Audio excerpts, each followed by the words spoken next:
आज से 2 दिवसीय गुजरात दौरे पर रहेंगे केंद्रीय गृह मंत्री अमित शाह। कई कार्यक्रमों में होंगे शामिल। कंट्रोल रूम में PTZ कैमरा फीड की समीक्षा करेंगे।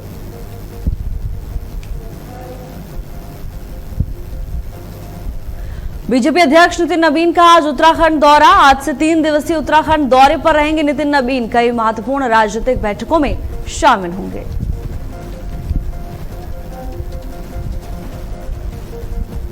बकरीद को लेकर अलर्ट जारी। सुरक्षा व्यवस्था के किए गए पुख्ता इंतजाम। खुले में नमाज और कुर्बानी ना करने की अपील।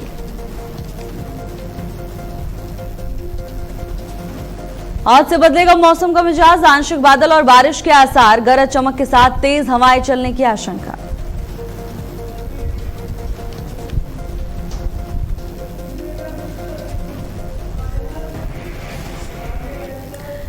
नमस्कार, बहुत स्वागत है आपका। भारत अपडेट देख रहे हैं आप। मैं हूं आपके साथ भावना त्रिपाठी। बुलेटिन की शुरुआत करेंगे बड़ी खबर के साथ। आज से 2 दिवसीय गुजरात दौरे पर रहेंगे केंद्रीय गृह मंत्री अमित शाह। कई कार्यक्रमों में शामिल होंगे। कंट्रोल रूम में PTZ कैमरा फीड की समीक्षा भी करेंगे केंद्रीय गृह मंत्री अमित शाह। तो केंद्रीय गृह मंत्री का दौरा निर्धारित है। कई कार्यक्रमों में शामिल होंगे अमित शाह। कंट्रोल रूम में कैमरा फीड की समीक्षा भी करेंगे।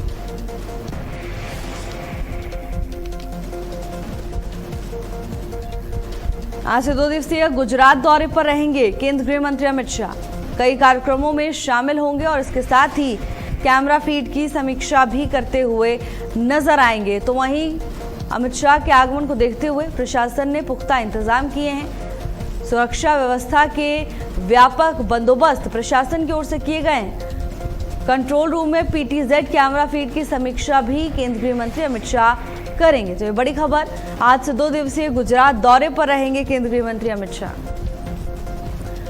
उनका ये दौरा बेहद खास माना जा रहा है। इस दौरान कई कार्यक्रमों का हिस्सा बनेंगे। कई कार्यक्रमों में शिरकत करेंगे और इसके साथ ही कंट्रोल रूम में PTZ कैमरा फीड की समीक्षा भी केंद्रीय मंत्री अमित शाह करेंगे। वहीं तो केंद्रीय मंत्री की आगमन को देखते हुए प्रशासन की ओर से सुरक्षा के भी व्यापक इंतजाम किए गए हैं।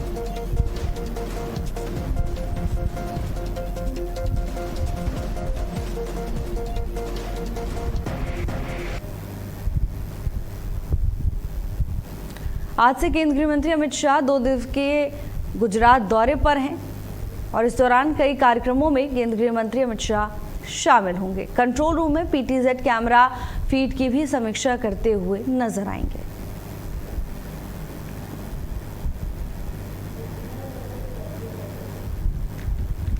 स्नेह कमल हमारे साथ जुड़ चुके हैं तमाम जानकारी लेकर। स्नेह कमल, केंद्रीय गृह मंत्री का दौरा है, बेहद खास माना जा रहा है। क्या कुछ रूपरेखा दौरे की?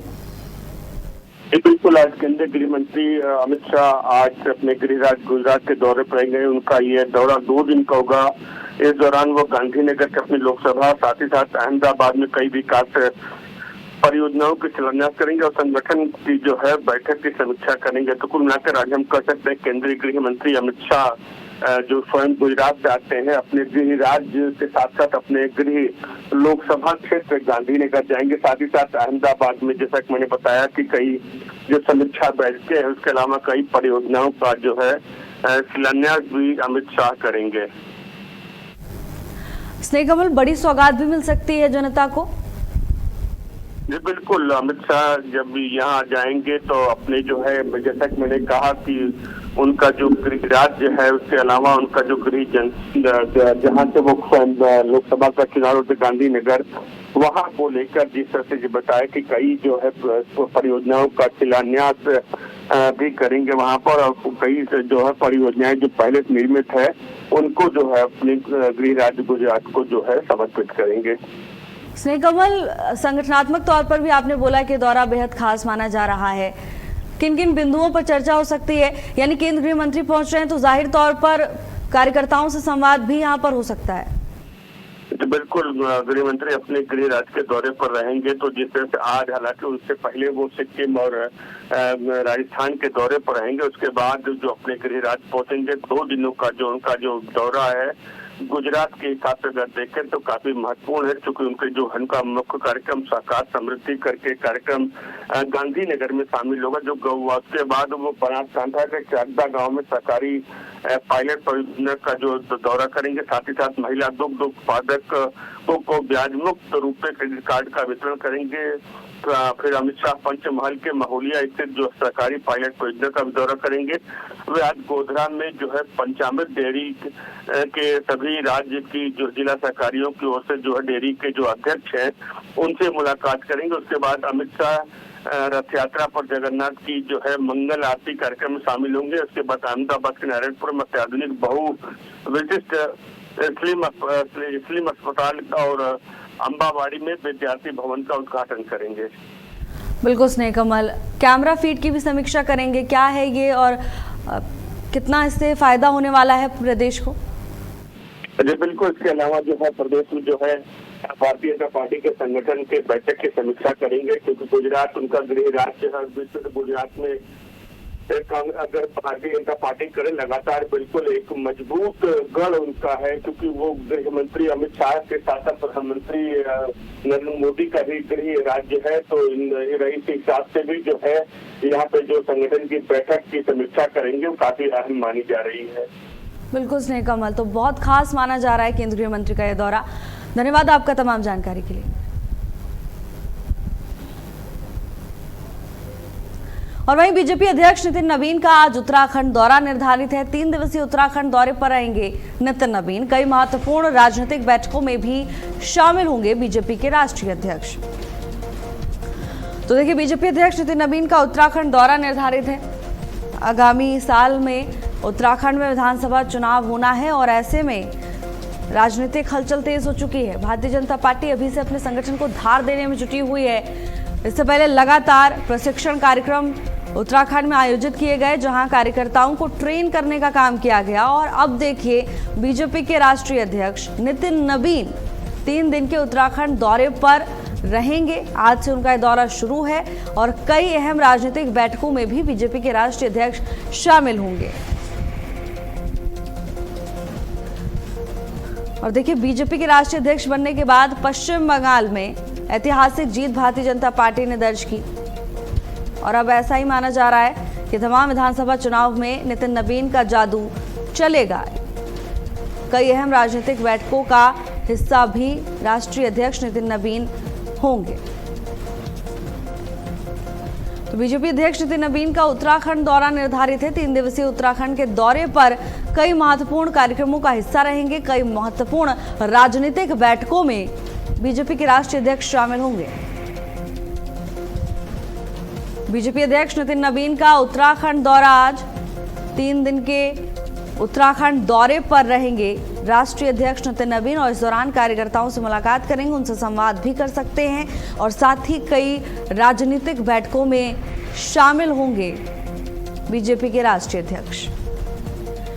वहीं नितिन नवीन के आगमन को देखते हुए तैयारियां पूरी की जा चुकी हैं। सुरक्षा व्यवस्था के व्यापक इंतजाम किए गए हैं।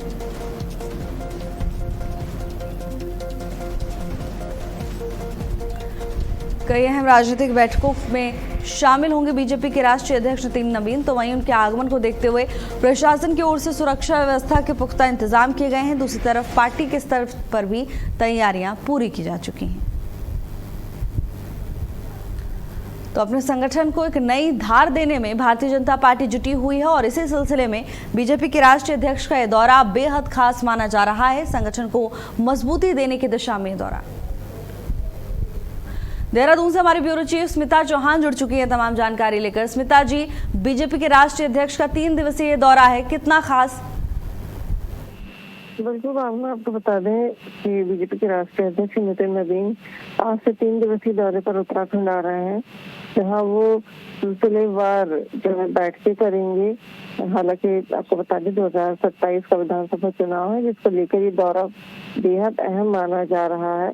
और 4:30 बजे वो जॉलीग्रांट एयरपोर्ट पहुंचेंगे, जिसके बाद वो बीजेपी मुख्यालय पहुंचेंगे और यहाँ पर वो लगातार बैठकें करेंगे और उसके बाद वो देर रात विश्राम करेंगे। और कल सुबह से ही जो है उनकी लगातार ये जो बैठकें हैं वो शुरू हो जाएंगी, जिसमें वो विधायकों, सांसदों, बूथ लेवल और मंडल स्तर के सभी कार्यकर्ताओं के साथ चर्चा करेंगे, उनसे समीक्षा करेंगे उनके कामों की। हाँ ठीक, जो रिपोर्ट कार्ड है वो जरूर देखेंगे किस तरह का काम किया है और कार्यकर्ताओं को क्या दिक्कत आ रही है, इस तरह की रणनीति बनी है जिससे तीसरी बार जो है उत्तराखंड में बीजेपी की सरकार बने। जी बिल्कुल स्मिता जी, ये भी बताया जा रहा है कि कई महत्वपूर्ण राजनीतिक बैठकों में भी शामिल होंगे। किन लोगों के साथ ही मुलाकात हो सकती है? कोई बड़े चेहरे इन बैठकों में शामिल हो सकते हैं? देखिए, बीजेपी के राष्ट्रीय अध्यक्ष प्रदेश में आ रहे हैं और ये चुनाव को लेकर बेहद अहम दौरा है। तो जो उनकी बैठकें हैं उसमें पार्टी के सभी कार्यकर्ता, चाहे वो मुख्यमंत्री हो, प्रदेश अध्यक्ष हो या फिर वो विधायक हो, सांसद हो, महिला मोर्चा के कार्यकर्ता हो या फिर यूथ हो, सभी लोग इस बैठकों में शामिल होंगे। और जो बैठकें हैं वो सिलसिलेवार होगी। आपको एक बार फिर बता देती हूँ कि जो बैठकें हैं, सबसे पहले वो बीजेपी मुख्यालय आने के बाद में सांसदों के साथ बैठक करेंगे, उसके बाद वो विधायकों के साथ बैठक करेंगे और इन दो बैठकों के बाद वो बूथ स्तर के कार्यकर्ताओं के साथ बैठक करेंगे और मंडल स्तर के जो कार्यकर्ता है उनके साथ बैठक करेंगे। उनका रिपोर्ट कार्ड पूछा जाएगा, उनका रिपोर्ट कार्ड देखा जाएगा और फिर 2027 की रणनीति तैयार की जाएगी। बीजेपी जहाँ कमजोर है उन सीटों पर खास तौर से ध्यान दिया जाएगा। एक नई रणनीति, एक नए जोश के साथ बीजेपी इस बार चुनाव मैदान में उतरेगी, क्योंकि तीसरी बार जो है बीजेपी को अपनी सत्ता हासिल करनी है और अपनी जीत हासिल करनी है। तीसरी बार हैट्रिक बनाने की तैयारी में बीजेपी है। और वहीं अगर हम बात करें तो राष्ट्रीय अध्यक्ष, क्योंकि अभी कुछ दिन पहले ही पूर्व मुख्यमंत्री खंडूरी जी का निधन हुआ था, तो उनके यहाँ भी वो जाकर उन्हें श्रद्धांजलि अर्पित करेंगे। साथ ही वो जो बूथ लेवल के कार्यकर्ता अध्यक्ष हैं उनके घरों पे जाएंगे, उनसे बातचीत करेंगे और फिर यूथ संवाद कार्यक्रम में भी शिरकत करेंगे। जी किया कि चुनाव है और इन्हीं की तैयारियों में लगी हुई है भारतीय जनता पार्टी। अपने संगठन को लगातार मजबूती देने की दिशा में कदम उठाए जाते हैं। अब नितिन नवीन पहुंच रहे हैं उत्तराखंड दौरे पर, तो इस लिहाज से भी बेहद खास माना जा रहा है, क्योंकि चुनाव जीतना है तो संगठन मजबूत होना बहुत जरूरी है और भारतीय जनता पार्टी लगातार अपने संगठन पर फोकस करती है।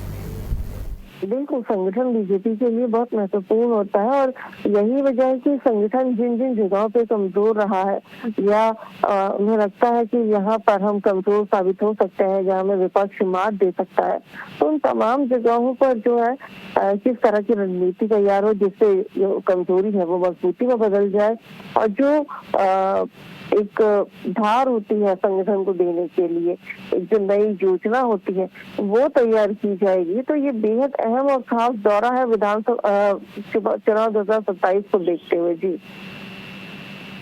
छत्तीसगढ़ के जब प्रभारी भी रहे तब भी कमाल का प्रदर्शन चुनाव में देखने को मिला और पश्चिम बंगाल की अगर हम बात करें, हाल ही में नतीजे सामने आए जिसमें देखा किस तरह से भारतीय जनता पार्टी का जादू चला है। अब कुछ ऐसा ही अलग उत्तराखंड में कुछ ऐतिहासिक देखने को मिल सकता है नितिन नवीन के पहुंचने के बाद। बिल्कुल, क्योंकि राष्ट्रीय अध्यक्ष पहली बार दौरे पर आ रहे हैं और जो कार्यकर्ता हैं वो सभी लोग उत्साहित हैं और यही वजह है कि उनके दौरे से पहले ही ये बात साफ कर दी गई थी कि सभी लोग, चाहे वो सांसद हो, चाहे वो विधायक हो, चाहे वो बूथ स्तर के कार्यकर्ता या अध्यक्ष हो या वो मंडल स्तर के कार्यकर्ता या अध्यक्ष हो, सभी लोग अपने क्षेत्र का रिपोर्ट कार्ड तैयार करें, क्योंकि वो रिपोर्ट कार्ड देखा जाएगा। रिपोर्ट कार्ड में जो कमियां होंगी उन कमियों को दूर करा जाएगा और जो रणनीति है वो तैयार की जाएगी, क्योंकि तीसरी बार बीजेपी को हैट्रिक लगानी है और बीजेपी की यही उम्मीद है और ये कॉन्फिडेंस है कि तीसरी बार एक बार फिर उत्तराखंड में बीजेपी की सरकार होगी। भारतीय जनता पार्टी पर अगर उनका रिकॉर्ड देखें, उनके काम करने का पैटर्न देखें तो कॉन्फिडेंस के साथ साथ अपने संगठन को और मजबूती देने में लगातार भारतीय जनता पार्टी लगी रहती है। धन्यवाद आपका स्मिता जी तमाम जानकारी के लिए।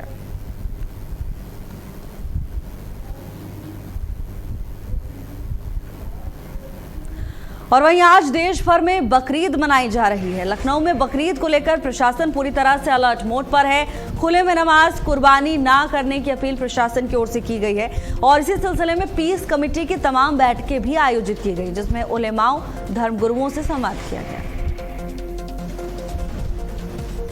आज देश भर में बकरीद का पर्व मनाया जा रहा है और ऐसे में प्रशासन की ओर से ये अपील की गई है कि जो भी गाइडलाइंस जारी की गई है उनका पालन किया जाए। खुले में नमाज और कुर्बानी ना करने की अपील प्रशासन की ओर से की गई है। इसके साथ ही अवशेषों को सार्वजनिक स्थानों पर फेंकने की मनाही है।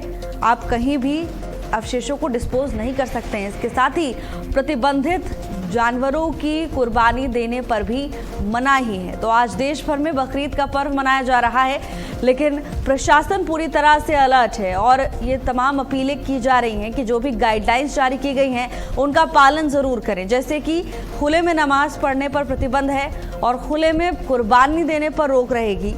इसी सिलसिले में पीस कमेटी की तमाम बैठकें भी आयोजित की गई, जहां उलेमाओं धर्मगुरुओं से संवाद किया गया, उन्हें गाइडलाइंस बताई गई, उन्हें यह भी समझाया गया कि जो नियम बनाए गए हैं उनके पीछे का उद्देश्य क्या है, नियमों का पालन करने से कैसे सौहार्द और भाईचारा बना रहेगा। तमाम चीज़ों को लेकर प्रशासन ने उलेमाओं धर्मगुरुओं से बातचीत की, उन्हें इस बारे में जागरूक किया कि खुले में नमाज और कुर्बानी ना की जाए, क्योंकि इससे लोगों को परेशानी हो सकती है। आयोजित की गई पीस बैठकों में इन तमाम मुद्दों को लेकर चर्चा हुई। तो देश भर में ईद के पर्व की धूम देखने को मिल रही है। देश भर में बकरीद मनाई जा रही है और ऐसे में पीस कमेटी की बैठकें पहले भी आयोजित की गई, जहां प्रशासन की ओर से तमाम जरूरी दिशा निर्देश दिए जा चुके हैं।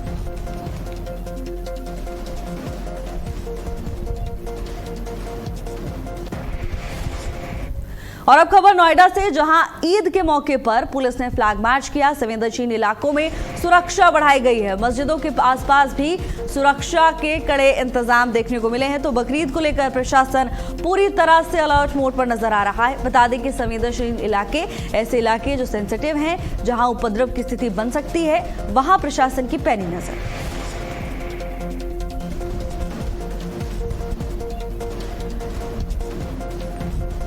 ईद पर पुलिस ने फ्लैग मार्च किया। संवेदनशील इलाकों में सुरक्षा व्यवस्था बढ़ाई गई है, यानी ऐसी जगह जहां उपद्रव की स्थिति बन सकती है, जहां हंगामा हो सकता है या शरारती तत्व जहां मौके का फायदा उठाने की फिराक में होते हैं, ऐसी जगहों को चिन्हित किया गया है और वहां पर सुरक्षा के व्यापक इंतजाम किए गए हैं। मस्जिदों के आसपास भी सुरक्षा व्यवस्था के कड़े इंतजाम किए गए हैं, जिससे त्योहार के समय में किसी तरह की कोई अप्रिय घटना ना हो और साथ ही किसी की धार्मिक भावनाओं को, आस्था को ठेस ना पहुंचे।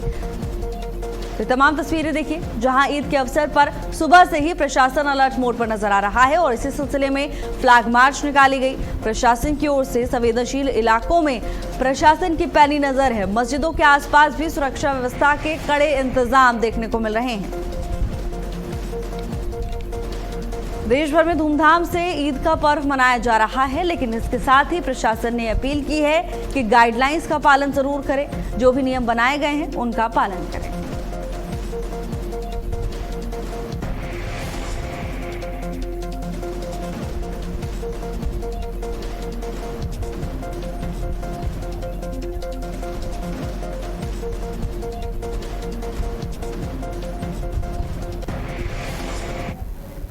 और अब खबर इटावा से, जहां ईद उल अजहा की नमाज शुरू हो चुकी है। मुख्य ईदगाह पर पहुंचे बड़ी संख्या में नमाजी। पहली शिफ्ट की नमाज शांतिपूर्ण तरीके से जारी है। सुरक्षा व्यवस्था के लिए भारी पुलिस बल तैनात किया गया है। डीएम समेत तमाम अधिकारी मौके पर मौजूद हैं। तो देश भर में ईद का पर्व धूमधाम से मनाया जा रहा है। ऐसे में इटावा से खबर है, जहां पहली शिफ्ट की नमाज के लिए नमाजी ईदगाह पहुंचे हैं और यहां पर शांति के साथ ईद पढ़ी जा रही है, नमाज पढ़ी जा रही है।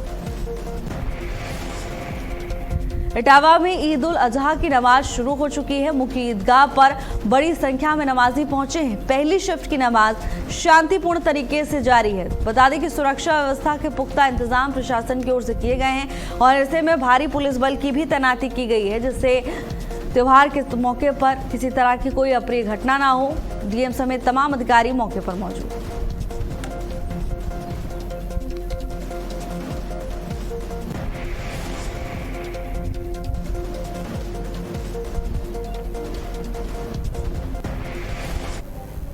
आज से मौसम का मिजाज बदलेगा। आंशिक बादल और हल्की बारिश के आसार देखने को मिल रहे हैं। गरज चमक के साथ तेज हवाएं चलने की संभावना है। 40 से 50 किलोमीटर प्रति घंटे की रफ्तार से हवाएं चलेंगी।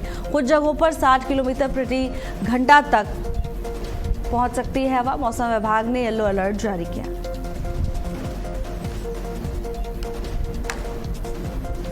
चालीस से 50 किलोमीटर प्रति घंटे की रफ्तार से हवाएं चलेंगी। मौसम का मिजाज बदल सकता है। मौसम विभाग की ओर से पूर्वानुमान जारी किया गया है।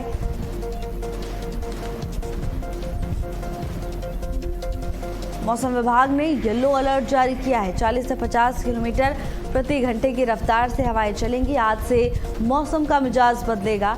गरज चमक के साथ तेज हवाएं चलने की संभावना है।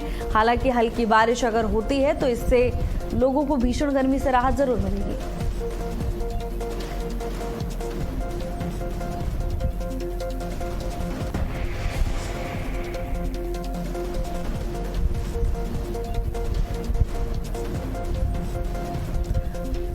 तो आज से मौसम का मिजाज बदलेगा। मौसम विभाग की ओर से पूर्वानुमान जारी किया गया है। आंशिक बादल और हल्की बारिश के आसार मौसम विभाग ने जताए। इसके साथ ही गरज चमक के साथ तेज हवाएं चलने की भी संभावनाएं हैं। 40 से 50 किलोमीटर प्रति घंटे की रफ्तार से हवाएं चलेंगी। कुछ जगहों पर 60 किलोमीटर प्रति घंटा तक हवा पहुंच सकती है। मौसम विभाग ने मौसम को लेकर येलो अलर्ट जारी किया है।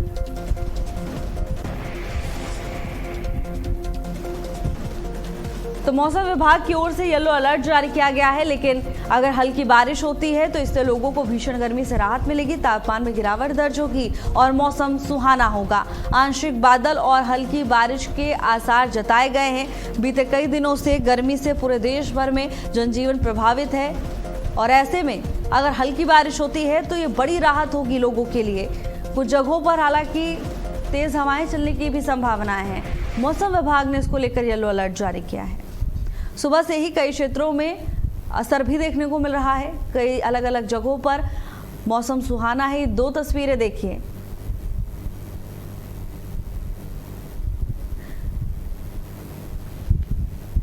मौसम विभाग की ओर से जो पूर्वानुमान जारी किया गया वो कहीं ना कहीं अब तस्वीरों में भी साफ नजर आ रहा है।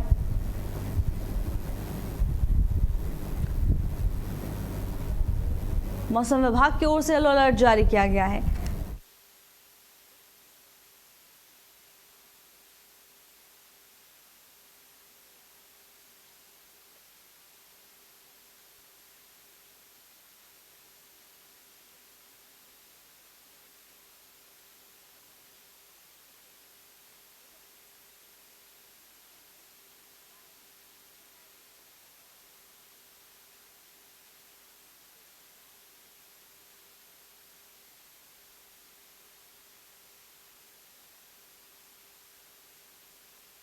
मौसम का मिजाज बदलेगा।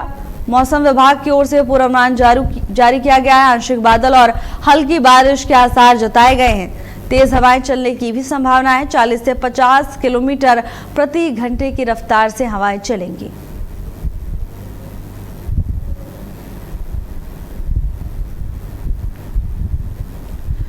तो पिछले कई दिनों से भीषण गर्मी की वजह से लोग परेशान थे। जनजीवन अस्त व्यस्त था और ऐसे में अगर हल्की बारिश होती है तो थोड़ी राहत जरूर मिलेगी। स्नेह कमल हमारे साथ जुड़ चुके हैं तमाम जानकारी लेकर। स्नेह कमल, मौसम विभाग की ओर से येलो अलर्ट जारी किया गया है, लेकिन अगर हल्की बारिश होती है तो इससे बेहतर कुछ नहीं हो सकता। तो बिल्कुल दिल्ली की अगर बात करें, राजधानी दिल्ली का जो है गर्मी का सिस्टम अब कह लें तो थोड़ा खत्म होने वाला है। पश्चिमी विक्षोभ के सक्रिय होने से 4 दिन तक जो दिल्ली में आंधी बारिश के साथ साथ मौसम सुहाना बनने की संभावना है। तो कुल मिलाकर हम कह सकते हैं दिल्ली एनसीआर का मौसम अब बदलने वाला। कई दिनों से गर्मी की भीषण मार झेल रहे दिल्ली एनसीआर लोगों को राहत मिलने की उम्मीद है। भारत मौसम विभाग ने कल यानी गुरुवार को दिल्ली में जो है तो यानी आज के लिए कहा गुरुवार को दिल्ली में एनसीआर का मौसम जो बदलने की चेतावनी दी है। साथ ही साथ दिल्ली एनसीआर में कुल 4 दिनों तक आंधी और बारिश की संभावना रहेगी। इस दौरान तूफानी हवाएं चलने की संभावना। मौसम विभाग ने बताया कि पश्चिमी विक्षोभ से यह बदलाव आएगा। यह पश्चिमी विक्षोभ कल यानी 28 मई से एक्टिव रहने के आज से 28 मई से एक्टिव रहने की संभावना है। मौसम विभाग ने कहा कि दिल्ली एनसीआर में कई जगहों पर लू की स्थिति बनी रहेगी। इसके बाद दिन में जो है जो गति है हवा की वो 20 से 30 किलो प्रति घंटे की रफ्तार चलेगी।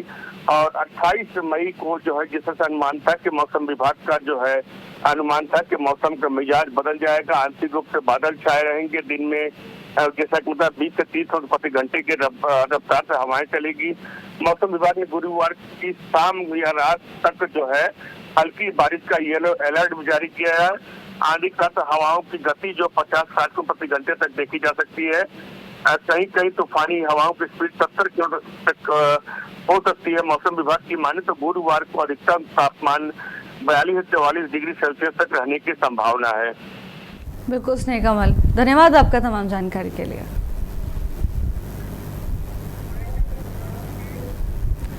और फिलहाल के लिए मेरे साथ बस इतना ही। देश और दुनिया की तमाम बड़ी खबरों के लिए देखते रहिए भारत अपडेट। नमस्कार।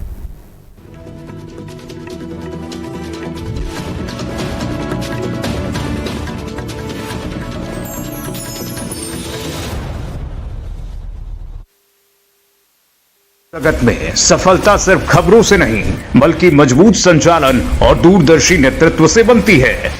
दामिनी महौर, भारत अपडेट की डायरेक्टर न्यूज ऑपरेशंस, जो हर दिन चैनल की रफ्तार को नई दिशा देती हैं। न्यूज ऑपरेशंस की हर बारीकी पर उनकी गहरी पकड़ और निर्णयों में उनकी सटीकता भारत अपडेट को विश्वसनीयता की नई ऊंचाइयों तक ले जा रही हैं।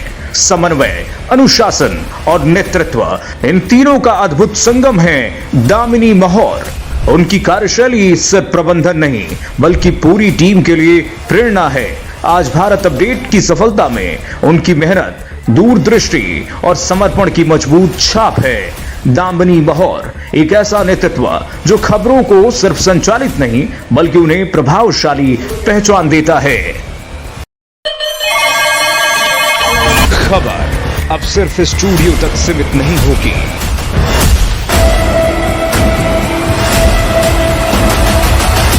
खबर अब शहर, हर गली और हर जमीन से होगी। अब देश देखेगा सबसे तेज, सबसे बड़ा नेटवर्क। दिल्ली से लेकर पूर्वांचल तक, पश्चिमी यूपी से लेकर पहाड़ों तक, हर खबर अब सीधे ग्राउंड जीरो से। मैं लखनऊ से शिव कृपाल मिश्रा, यूपी की राजनीति का केंद्र, हर बड़े फैसले की अंदरूनी खबर। मैं लखनऊ से संजीव सिंह, सियासत की हर चाल और हर हलचल, ग्राउंड जीरो से सीधी और बेबाक रिपोर्ट। मैं आगरा से अरुण श्रीवास्तव, इतिहास की नगरी में बदलते हालात, हर खबर सबसे पहले आपके पास। मैं गोरखपुर से राम शंकर यादव, पूर्वांचल की हर बड़ी खबर जमीनी हकीकत के साथ। मैं झांसी से तारिक इकबाल, बुंदेलखंड की धरती से हर मुद्दे की बेबाक रिपोर्ट। मैं नोएडा से निकिता टकुन्ना, एनसीआर की कॉर्पोरेट और क्राइम की दुनिया, हर अपडेट सबसे तेज। गाजियाबाद से मैं जितेंद्र भाटी, तेजी से बदलते शहर की हर खबर, हर ब्रेकिंग से आपको कराऊंगा रूबरू।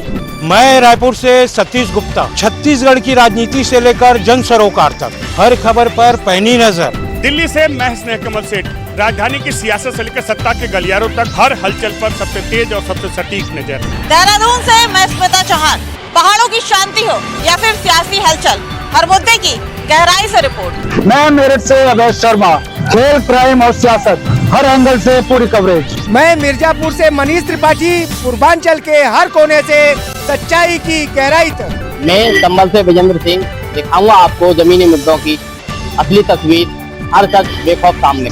मैं सहारनपुर से आलोक तनेजा, पश्चिम यूपी की हर हलचल सबसे पहले, सबसे आगे।